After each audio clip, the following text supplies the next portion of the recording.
Hey, and welcome into the ProtoPod, the podcast for engineers, innovators, entrepreneurs, and trailblazers shaping the future. Here, we dive into the cutting-edge worlds of prototyping, aerospace, rapid manufacturing, high-velocity mass customization, and beyond. I'm your host, Jordan Rose. On today's podcast, we're welcoming in Paul Green, Associate Director of Operations and Technology Development at CanAssist, an innovative organization based at the University of Victoria.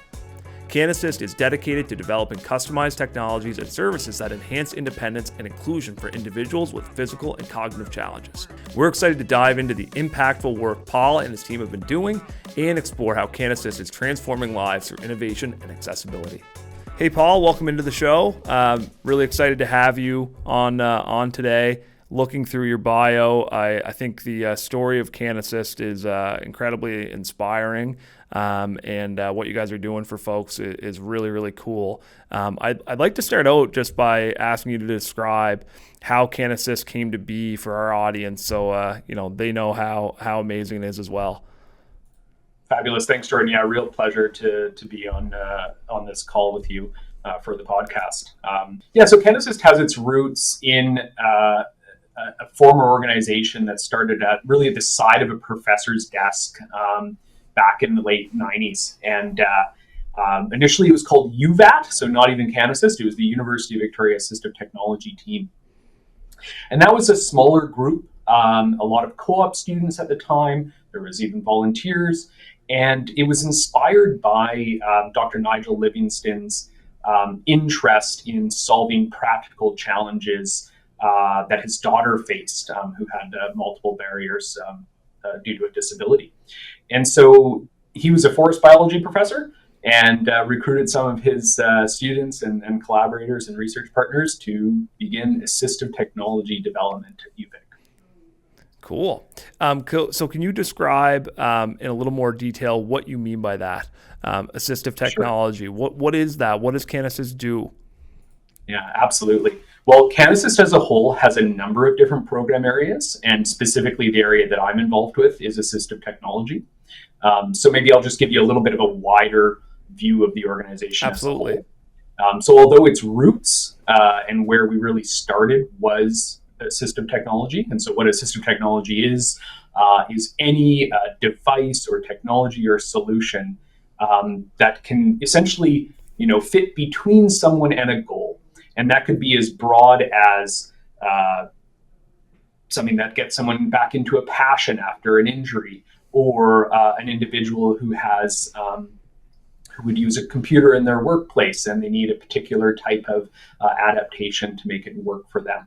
So it's always about sort of bridging that capability to goal. And so CanAssist as a whole has some different program areas. So one is the assistive technology development. There's also a number of consulting projects that we undertake, and they're not technology based, but they're all rooted in unmet need, accessibility, and inclusion.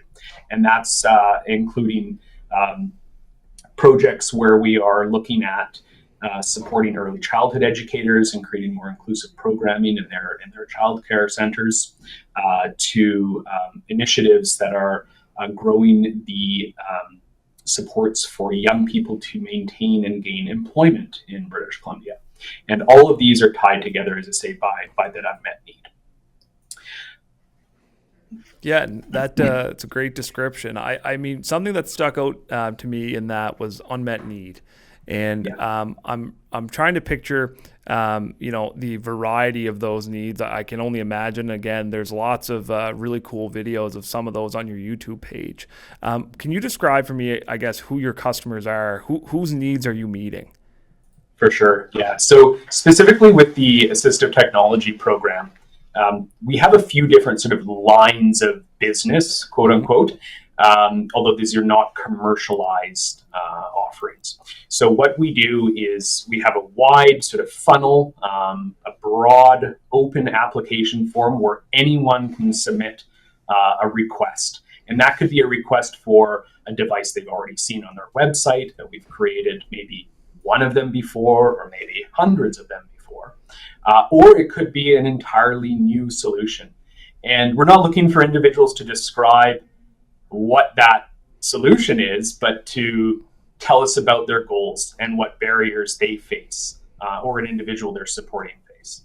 So we have that sort of wide funnel of intake, and then we can look at aligning those individual projects to different funding sources. So CanAssist raises funds through philanthropy, through grants, through support for a number of pilots that we've received a lot of funding through the BC provincial government, as well as federal funding.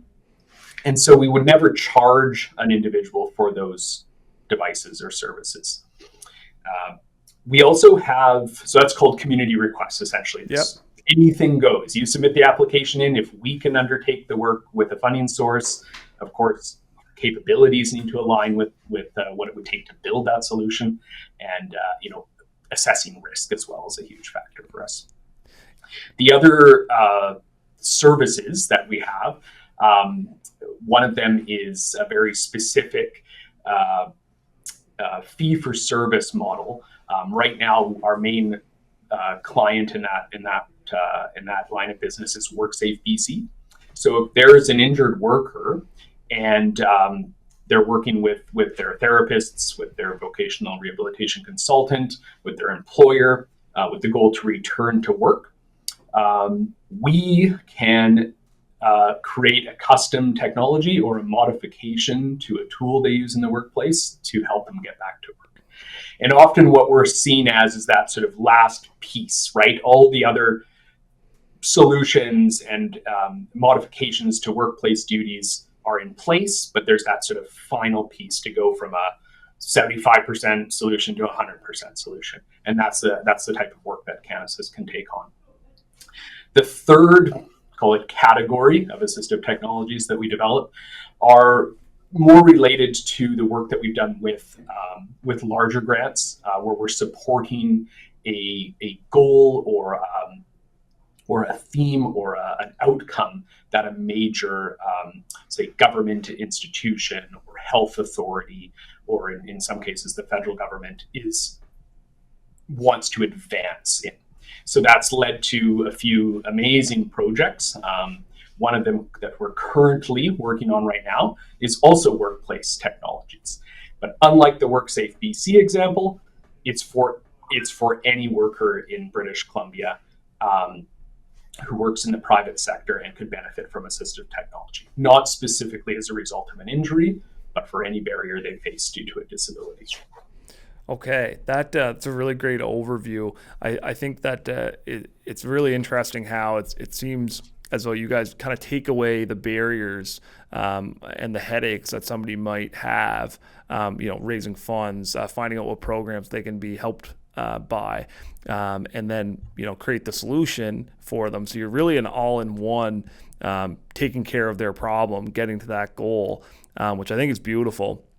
One other thing that really stuck out to me when visiting your YouTube page was that there's a lot of talk about independence and restoring independence. I would imagine by reaching that goal, you are restoring people's independence and their ability to do whatever that may be.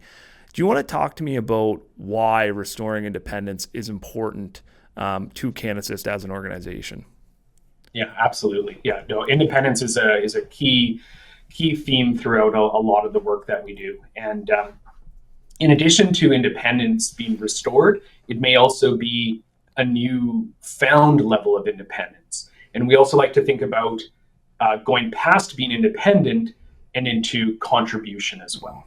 So where can we place a piece of technology that allows someone to contribute to their maximal ability?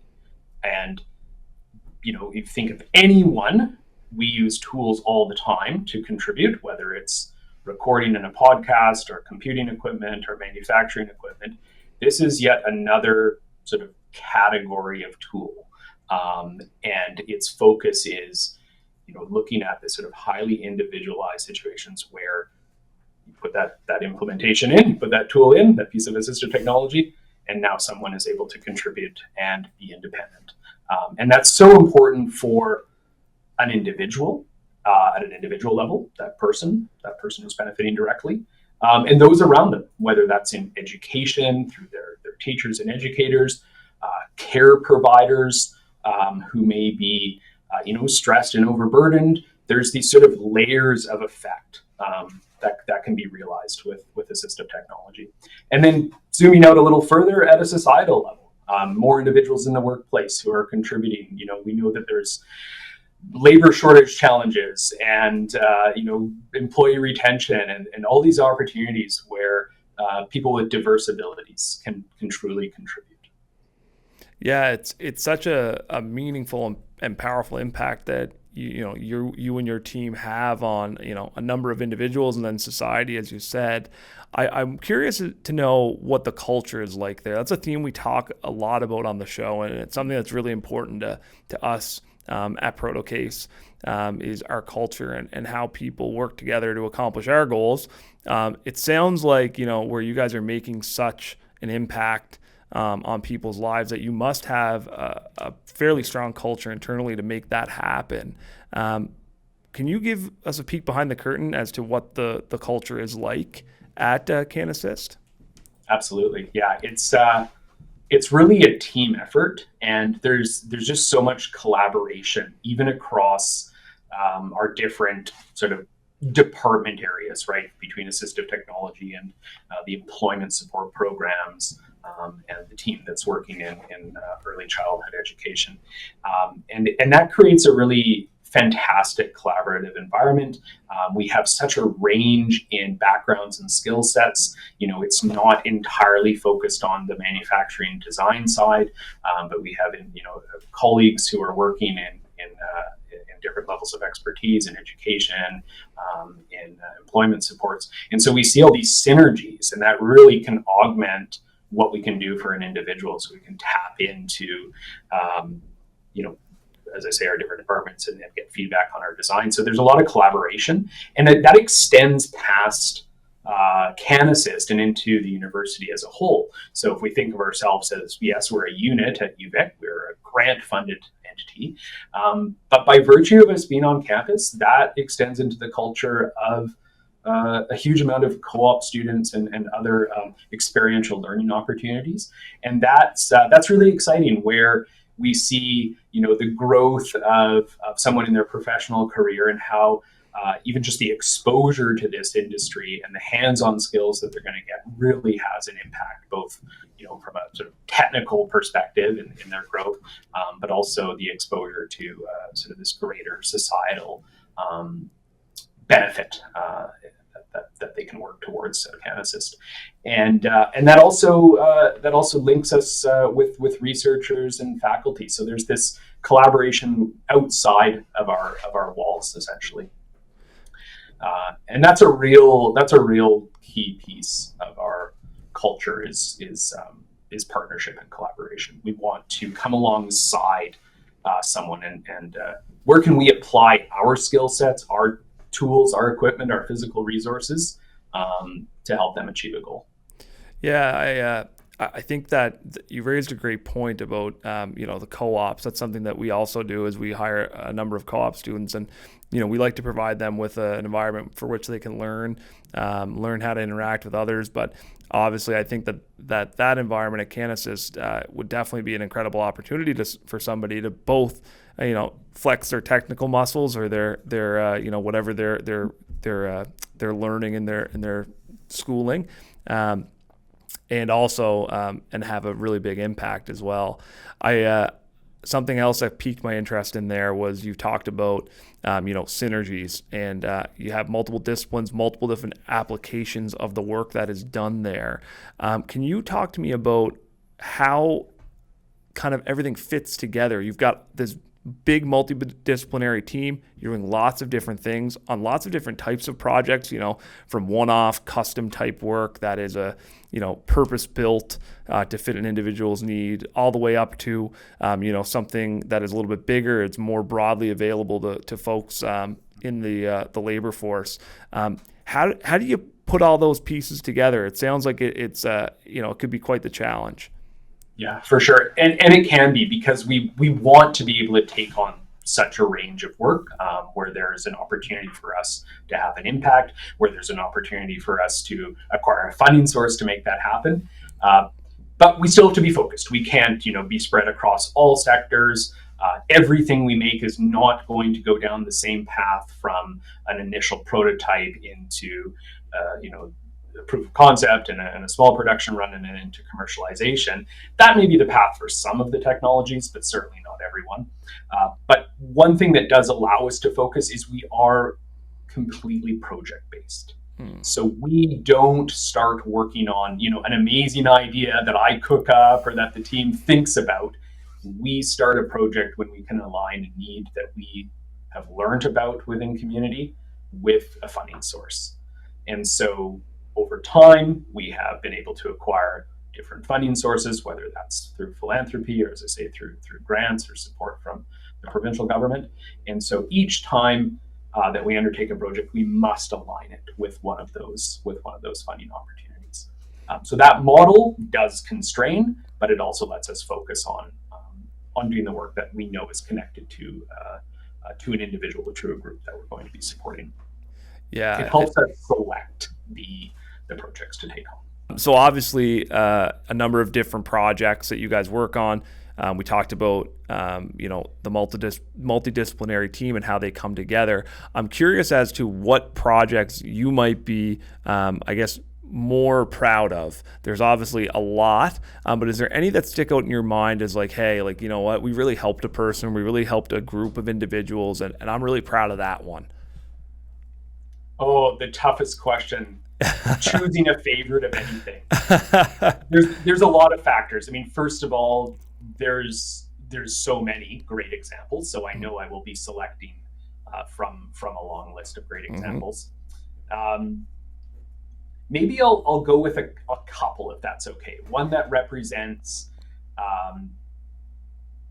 that sort of individualized approach where we saw the impact and the outcome that was just so fantastic at an individual level for a person, and also an example where we've seen a technology move to some scale and to be able to talk about how that's impacted an entire sector or population of people. So on an individual level, one of the technologies, this is a little bit more recent, that we've undertaken, was a dodgeball launcher. Oh. And the reason I picked that, there's a little fun factor to this as well. So to give you an idea how this came about, we received a community request. So that was that format I was talking about before, with sort of wide open application. And it came from a school, middle school, just on the north end of Vancouver Island. And the way it shows up, essentially a fax comes in, describes a little bit about the student and their interests and passion, and the goals for that student and their team and their support and educational team, to have more opportunities to integrate and to play and connect with peers. And dodgeball is a really active sort of sport activity at this school. So there's a lot of outdoor dodgeball, and the student isn't able to throw the ball. So they have a disability, a barrier that prevents them from throwing that ball. And well, that's great. Let's build a machine that they can access, so the student can control with a very simple interface, and that launches a ball. Let's go further than at the same speed and ability of peers. Paper launcher. So to flip it up on its head and say it's not just to match what their peers can do, but now the student is got the most powerful arm on the team. So that, yeah, super exciting, because practically it was a fun project to undertake, from the design, the manufacturing, making it look awesome. And doing this as a one-off, so ensuring that we are building in reliability and simplicity and longevity, so from material selection to all the components that go into it for the motors and electronics, and then the outcome. That's the key. So seeing why this resonates with me, seeing the result, being there at the time of delivery, the smiles from the student who received this device, but also their classmates playing along with them. And really, really fun outcome. And just a perfect example of identifying a need. We wouldn't have thought of that ourselves. And then being able to undertake that project for an individual. From there, if we get a request for something similar in the future, now we have a design we could go back to, maybe we tweak it, and that gives us an opportunity to sort of to scale and expand.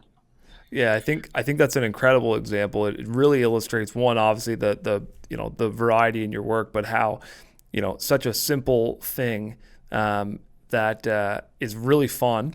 And it's a really cool project to work on, but can have such a lasting impact on somebody's, social life and their ability to be involved in a way that they couldn't have been previously. And I just think that it's so amazing that an organization like yours exists and is providing that service for people. I wonder, you guys have been around since the 90s, I believe you said. I'm wondering what the future for CanAssist looks like. In that spirit of partnership and collaboration, what is it that you guys are doing to further your reach and touch more people like you did that student?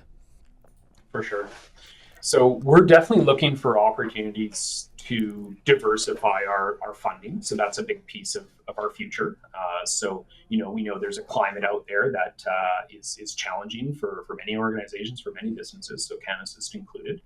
And although we're at the university, we raise all of our operating funds. So we receive incredible in-kind support at CanAssist at the University of Victoria with our building and certain services. But everything we do, all the staff, that's an area that we need to be able to raise our operating funds. So the future, increase our diversity. We want to with funding sources. So we want to be able to tap into different regions, to be able to expand our sort of production, so we're able to produce a device at a lower cost and provide great value back to a funding source and distribute it to more individuals. So that's one area for sure.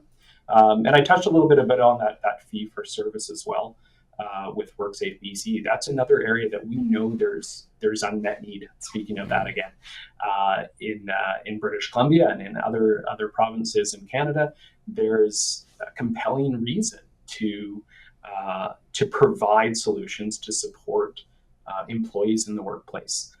The duty to accommodate is language that some of your listeners may be familiar with, and how that comes from federally legislated policy to ensure that workers don't face a barrier to employment. And assistive technology is one piece, not necessarily the largest piece, but it's one piece where that industry or any industry could really benefit from.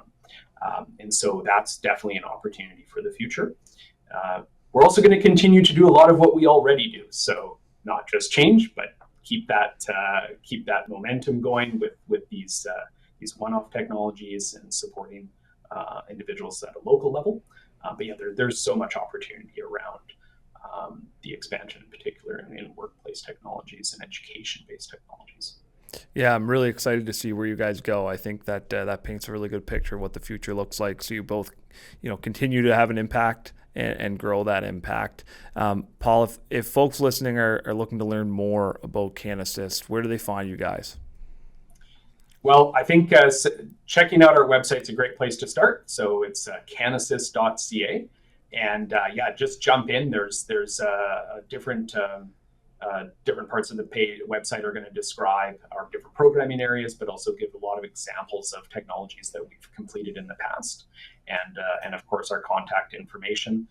We're always looking for, as I say, both the understanding the needs that are out there in community, so we can look at aligning that with a funding source based on a community request, and of course any individuals and groups that are interested in learning more, just reach out and start with our website.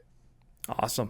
Thank you so much, Paul, for coming on and telling the story of CanAssist. I'm really excited to have you on again and hear some more exciting stories. So keep a list together for me.